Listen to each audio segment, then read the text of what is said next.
I've been dating a woman for 3 weeks, and yes, we've been sexually active, and recently. First of all, that's fucked up. Because if she could give you her body and she gets into a bind, you've been dating her for 3 weeks. You've been getting the booty all 3 weeks, doing your thing, doing flips and all kind of shit in it. Okay, so now she about to get evicted and you can't help her. I ain't gonna say what I want to say, but that's fucked up, dude. I clear that is. That's real fucked up. I don't see it like that. I don't see it like that. I think a lot of men, I think someone's starting to kind of just speak up and say, listen, you, it's not a one way thing, right? We make it seem like men, a woman's body, she's only losing out on that transaction. You're having sex. Both of you are receiving something from this. It's not a one way thing. To value that, to make that seem like the most important thing, and it's only she gets nothing of value from that. She gets no she strives she gets no pleasure from having sex. She's doing it all for you. Therefore, you should take care of her. You are now supposed to pay some sort of bill, but you don't want to call that transaction that you're trying to make it seem. If it's a one-way thing, if she has no benefit from it, this is strictly a thing, that a service she provides, then call it what it is when you sit here and demand that he should now pay something, as if you both aren't receiving something from having sex. I don't know when sex became, or a woman's body became just okay. If this is happening, you are now obligated to pay some sort of bill to make her life financially easier. If you're both getting something from sex, then why can't we just leave it as that? We both get this. If you would like help, then that needs to be enough. That's a separate conversation. 3 weeks is entirely too early to say, hey, I'm getting evicted. I'm in a bind. I need you. You should be taking care of this because we've been having sex for 3 weeks.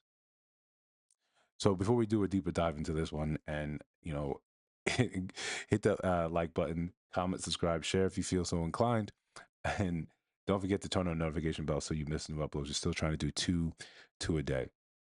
Um, so this is just like, I chose this video because it's a culmination of just what we constantly see, that when men and women are together, or just they're dating very early on, there's an expectation because a man is having sex with a woman, and we're making it seem like it's a very one-way thing, versus both parties are benefiting from it.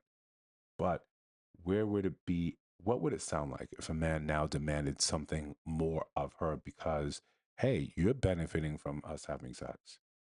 We've been dating for 3 weeks, and now my car won't start, and you should be able to help that because I've been giving you this sausage, right?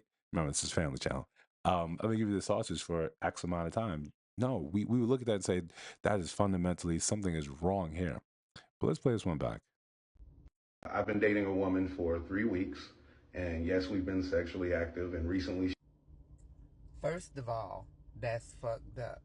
Because if she could give you her body and she gets into a bind, Right. If she's giving you her body, you are also giving her your body. It's a two-way street. It's just a two-way street. That's what it is. That's making it seem something else, like it's a gift. It's just something that only benefits one person. It's a ridiculous notion, and it does. I think we do that to sort of put it as if you are now obligated to do something for her because she's doing you this favor. In a sense, maybe it's the thought that she could sleep with anyone she wanted to, but she's sleeping with you, so you should feel better about that. On In the reverse, as a man, you can't sleep with anyone you want to. You can only sleep with someone that allows it, that says, "Hey, yes, I I'm with your advances. I agree. Let's do this thing together."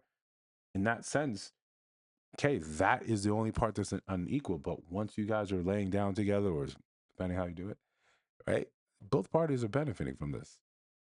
you've been dating her for 3 weeks. You've been getting the booty all 3 weeks, doing your thing, doing flips and all kind of shit in it. Okay, so now she about to get evicted and you can't help her. So now let's talk about eviction. Right? And this is a nice cross sectional place to bring this and what we usually talk about here. Um, Eviction process takes a while, right? It's not quick, right? It's a process, it's an ongoing process. So when we always talk about men, before you date, before you start dating, your finances should be in control. Like you should understand where you are with that. You shouldn't be broke dating. Women are very, very happy to let people know that is how they feel about it. You broke, you don't make this enough, then you shouldn't be dating. Well, if you're in the process of getting evicted, should you be dating? Or, right? Because again, eviction is a lot, it's a lengthy process. Depending on your state, some of these processes can last months to years. If you're about to be evicted, that is an ongoing problem. That 3 weeks of dating, that it's probably been ongoing, so it's probably been happening. You've probably been in a financial band for quite a while. 3 weeks of dating to find someone to alleviate that problem, I think it's predatory. If that's what's happening, at that point, you might as well just be selling. That's exactly what's happening here. If you want that sort of help and assistance, and that's what you do. But men are right now being very hyper fixated on not being taken advantage of. So when they see stuff like that, it's a complete red flag. When they see someone asking for money for assistance early on in any type of relationship, it's a red flag. Not saying that there aren't generous men out there, but generosity is on their schedule. It's on their timeline. When they see fit, you need help with something, hey, yeah, he may step up and help. And it could be early on into the relationship, but to him, he may see it like, okay, this is something that doesn't cost me a lot to help with, and I'm fine with it, or it costs me a lot to help it, but I think this is worthy, it's worth it. But it's not an obligation. If you need help if you're getting evicted, what is he supposed to do? Realistically, pay the back rent, right? That fixes the back rent problem, but doesn't fix the fact that you got into this scenario. It's probably a lifestyle thing, and let's just play that out, extrapolate that further. What should he then do? Let you move in? I don't know. At what point, because you're having sex with someone, that means you're obligated to solve their problems. If you want financial help, if you want help with life as a woman, and you want that help from a man, that's either going to be your father, your brothers, or that's going to be a husband, or at least at the very least a fiance. Right? Men just aren't obligated to help you because you're female and struggling. And men for such a long time have understood that no one's coming to save them. That you can't really parlay, giving dick away to help you, in your eviction process. We would love if the world worked like that. We'd be ecstatic if that was the case. But they're just that's just not how it works for us. So when we see stories like this or commentary like this, it's like, yeah, life is tough, and the decision you made kind of put you where you are. If you need help, then that's a different story. You have a different way of asking. People, my close friends, sometimes once in a while, someone will be like, "Hey, I got in a car accident and I need help with this." I've got no problem helping. I'm not even demanding, any type of ass or anything like that. But that's because that's the type of person I am, and that's the relationship I have with said person. If I just met you and you already have your hand out, even if we've been intimate, I still don't feel like I have any obligation to help you in something like that. And shaming men into thinking that that's what they have to do. Again, I think we're entering an era where shame just isn't as effective as it used to be.